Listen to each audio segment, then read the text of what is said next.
방금 소개받은 강사 문영규 인사드리겠습니다.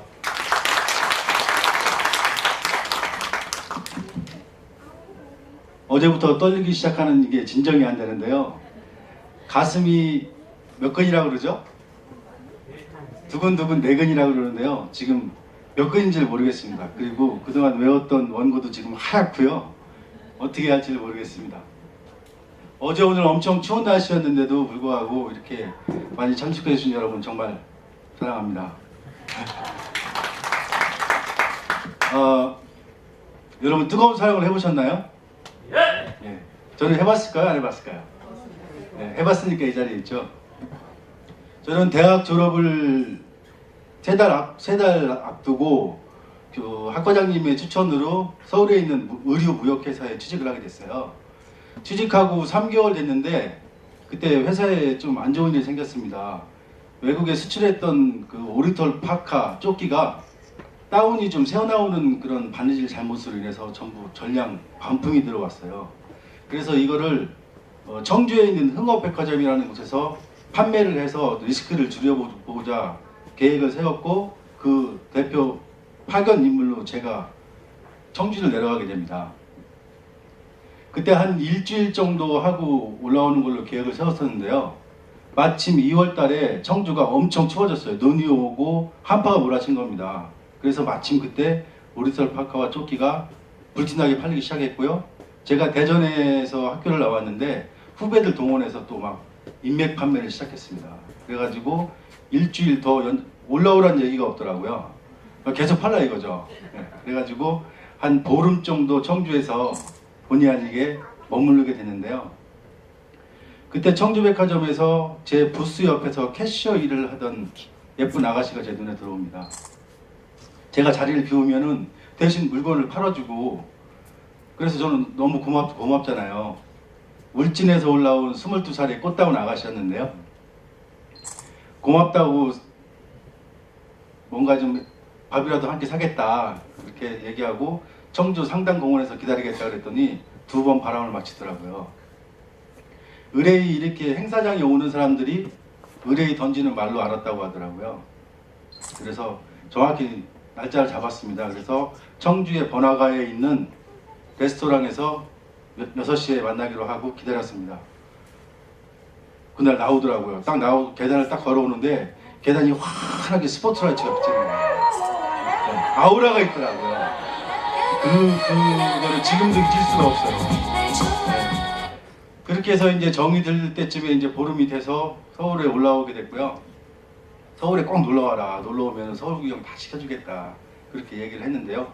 정말 겁없이 올라왔어요. 그래서 저도 사실은 서울에 올라온 지가 얼마 안 되기 때문에 같이 서울 구경을 한 겁니다. 전철 타고 경복궁에 가서 사진도 찍고 그러면서 더 가까워지게 됐죠. 그리고 청주를 보냈는데 계속 눈에 아른아른거리고 보고 싶어서 미칠 지경이더라고요. 그래서 편지 쓰고 서울로 올라와라. 직장 잡아줄 테니까 서울로 올라가라 이렇게 했더니 올라왔어요.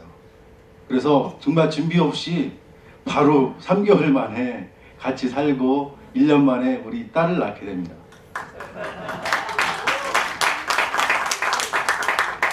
그런데 이게 우리 딸이 태어나기 한 3달 전부터 월급이 안 나오기 시작해요. 회사가.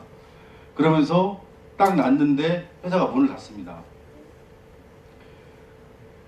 왜 꼭 3달을 밀리고 회사는 문을 닫는 걸까요? 정말 미치겠더라고요. 근데 다행히 우리 사장님이 아기를 낳았다고 하니까 한 달치는 미리 땡겨주셨어요. 저는 2달 받고 2달 밀리고 나머지 직원은 3달 밀리고 회사는 부도가 났고요. 당장 이제 와이프는 몸조리 하느라고 누워있고 장모님도 와 계시고 회사는 부도가 났잖아요. 그래서 저는 가족 먹여 살릴 책임감 때문에 그때 당시 뭐 뒤를 돌아갈 여유도 없었고요. 바로 달리기 시작했습니다. 당장 다른 동종업계에 이력서는 내놨는데 소식은 아직 안 오고요. 그래서 대리운전부터 시작해서 뭐 막노동도 하고요. 야채 장사도 하고요.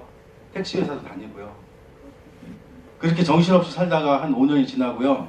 천안에서 마침 그 누님이 살고 계셨는데 그쪽으로 내려가면서 거기서 세차장을 시작하게 돼요.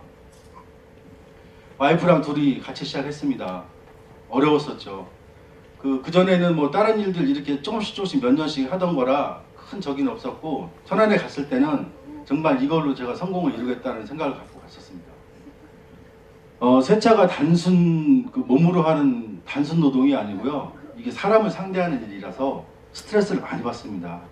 여러 사람을 만나게 되고요. 또 고급차를 이렇게 다루다 보면 굉장히 조심스럽습니다. 운전하는 것도 그렇고.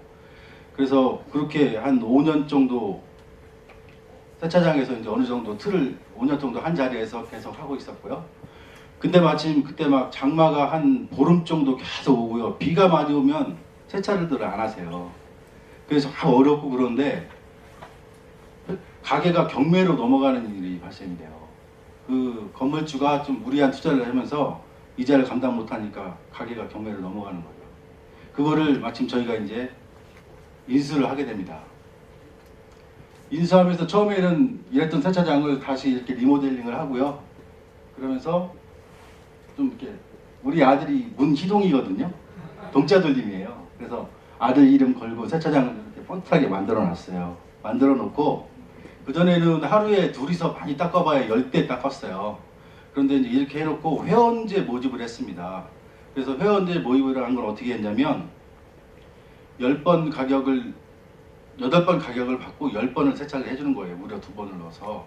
그래서 일시불로 받으니까 보통 한 번 일시불로 내시면은 20만원에서 30만원 사이를 냅니다.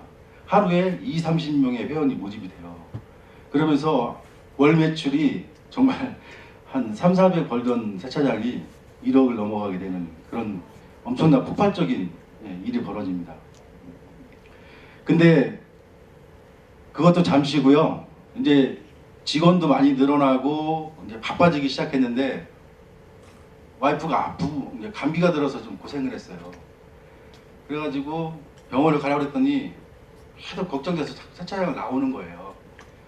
그러지 말고 병원을 가봐라. 상태가 너무 안 좋으니까 가봐라 그랬더니 입원을 했어요. 감기인 줄 알았는데 폐렴이 온 거예요. 폐렴이. 그래서 폐렴은 좀 뭐 요양하면 나아지겠지 했는데 다행히 폐렴은 나았습니다. 낫고 한 보름 정도 입원했다가 퇴원을 했고요. 그 다음에 좀 있다가 보니까 이 다리가 저리다고 자꾸 그래요. 그래서 왜 다리가 저리냐 뭐 한약방도 가고 그랬는데 나중에는 쓰러져서 일어나지를 못하더라고요. 그래서 119 불러가지고 수천양 응급실로 갑니다. 병명이 나왔어요. 길랑바레 증후군이라는 병에 걸린 거더라고요. 길랑이하고 바레라는 프랑스 사람의 이름인데 그때 처음 걸린 그 병인데요. 희귀병이에요. 우리나라 말로는 좀 길어요. 말초성 무슨 뭐 신경 뭐 이런 병인데요. 그래서 하반신이 마비되니까 이게 그 폐렴을 치료하면서 항체가 늘어났던 것, 올라갔던 것이 다시 자기 몸을 공격하는 그러한 병이라고 하더라고요. 그래서 이제 움직이지를 못하니까 대소변 받아내야 되고요. 누가 할 사람이 없잖아요, 저 갈 때. 그리고 제가 가야 또 그 일처리가 되는 거고요. 그렇게 해서 한 6개월 정도 고생을 많이 했습니다. 하다가 이제 재활로 들어가서 몇 발짝 걷기도 하고 했는데 다시 또 악화가 되더라고요. 그러면서 한 3일 정도를 막 식음을 전폐하고 고통을 호소하고 했는데요. 그때 기진맥진한 것 같습니다. 근데 그때 당시에 있던 병실이 중환자실과 그냥 일반 병실 사이에 있는 병실에서 있다가 그날 이제 좀 나아졌다고 그래서 일반 병실로 옮겼어요. 중환자실로 간 게 아니고. 그래서 저도 이제 안심이 되잖아요.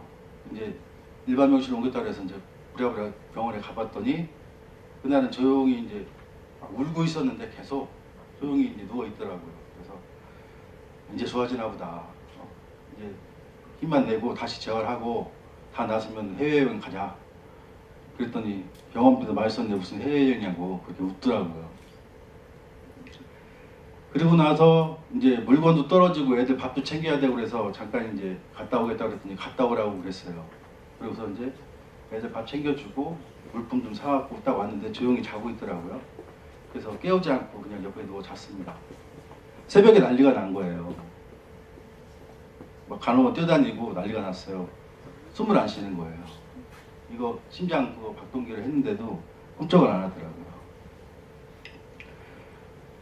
그때 그 갑자기 그렇게 황망하게 보내고 나니까 너무 가슴이 아팠고요. 3일장 지내고 나서 그 집에 오면은 그 외로움을 어떻게 달랠 수가 없었어요. 허전하고.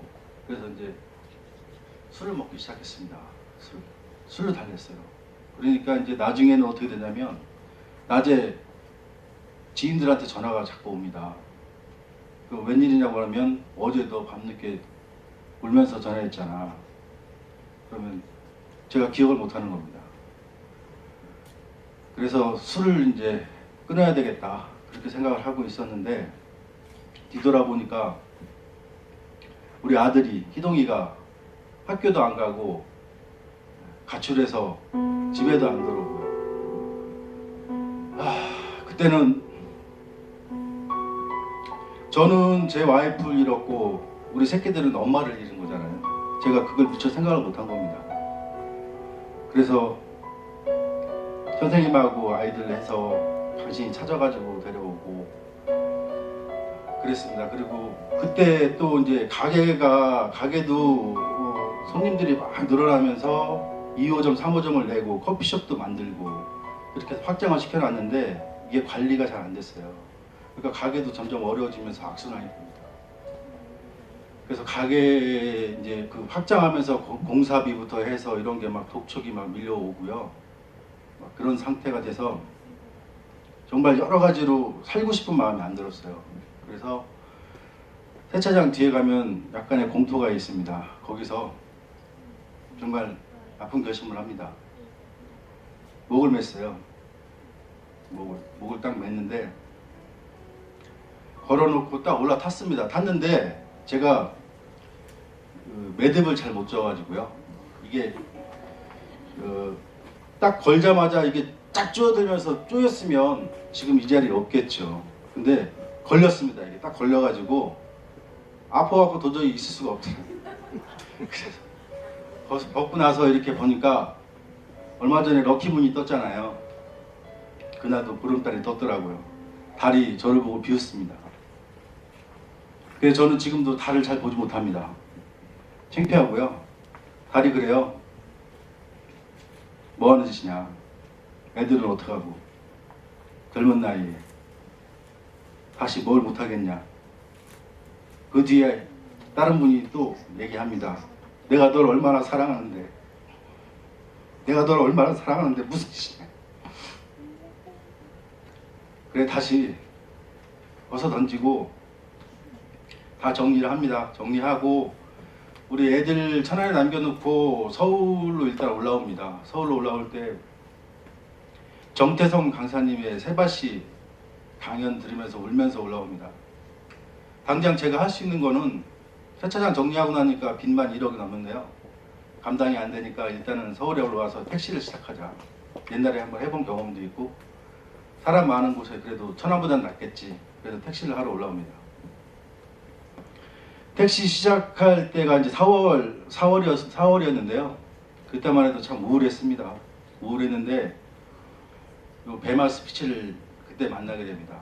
만나게 되면서 다른 동기분들 얘기도 듣고 거기서 또 위안도 받고 힐링도 되고 또 새로운 목표가 생깁니다.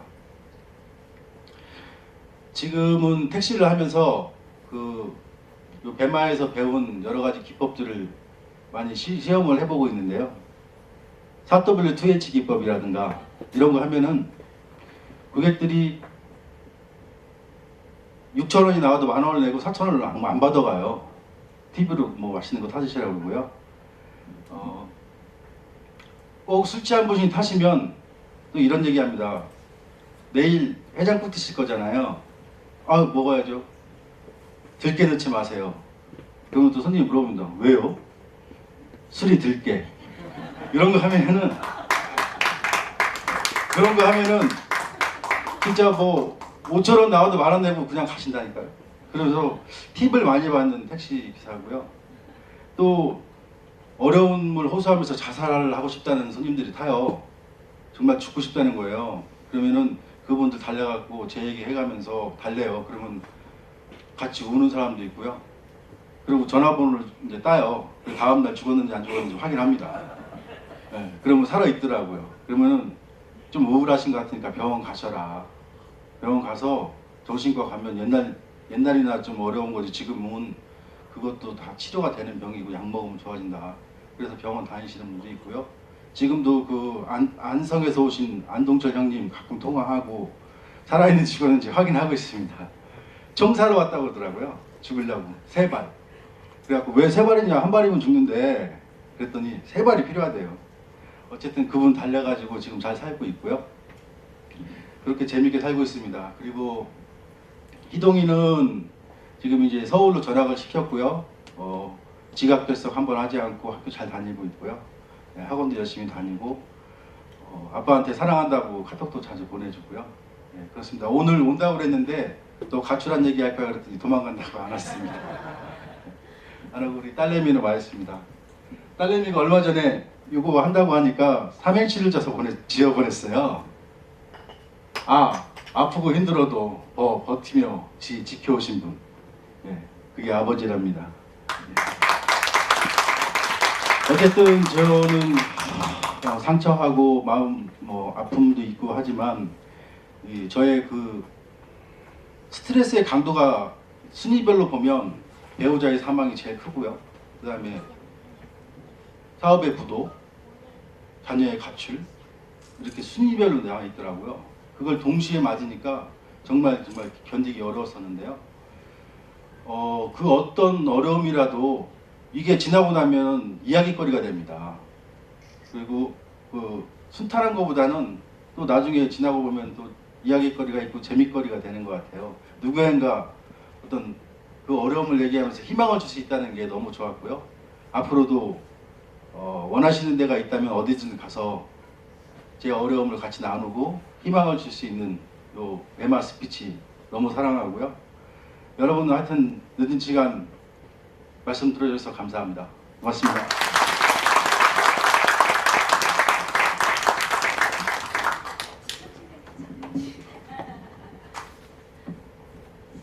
제가 우리 와이프 이름이 석금자예요. 친절한 금자씨인데 집에서는 종옥이라고 불렀어요.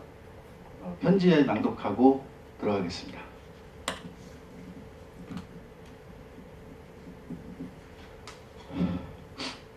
사랑하는 종옥아, 이렇게 편지를 쓰는 게 정말 오랜만이네. 처음 만나서는 핸드폰 없던 시절이라 편지 자주 하곤 했었는데 기억나지? 화이트데이에 서울에서 청주로 보냈던 장미꽃과 사탕이 든 소포와 편지. 자기 완전 감동 먹었었잖아. 자기가 하늘나라 간 지 벌써 3년이 지났네. 재활도 땀 뻘뻘 흘리면서 열심히 했었는데 퇴원만 하면 해외여행 가자고 약속했는데 황망하게 가서 마음이 너무 아팠어. 그곳에서는 아프지 않고 가고 싶은데 마음대로 가고 그렇지? 얼마 전 언니도 만났겠다. 둘이 만나서 좀 시끄러웠겠는데. 나는 애들하고 잘 지내고 있어. 한동안 방황하고 마음을 잡지 못했던 거 알지? 미안해. 너무 힘들었어. 같이 지내는 동안 고생만 시킨 것 같고 떠나기 전 말 한마디 못 나누고 가버리니 그 쓸쓸함과 허탈함, 외로움이 너무 컸던 것 같아. 그래서 애들도 신경 못 쓰고 혼자 방황만 했었지. 그 바람에 희동이가 가출하고 학교도 안 다닌다고 하고 어긋나가기도 했지. 이젠 학교도 지각 한번 안 하고 학원도 잘 다녀. 성적은 차츰 올라갈 거니까 걱정 안 해. 이젠 자기한테 못했던 거 애들한테 더 잘할게. 그곳에서도 신경 쓰지 않도록 열심히 살다 갈게. 기다려. 보고 싶다. 만지고 싶고. 옛날에 차만 타면 옆에서 찬송가도 잘 불러주고 그랬었는데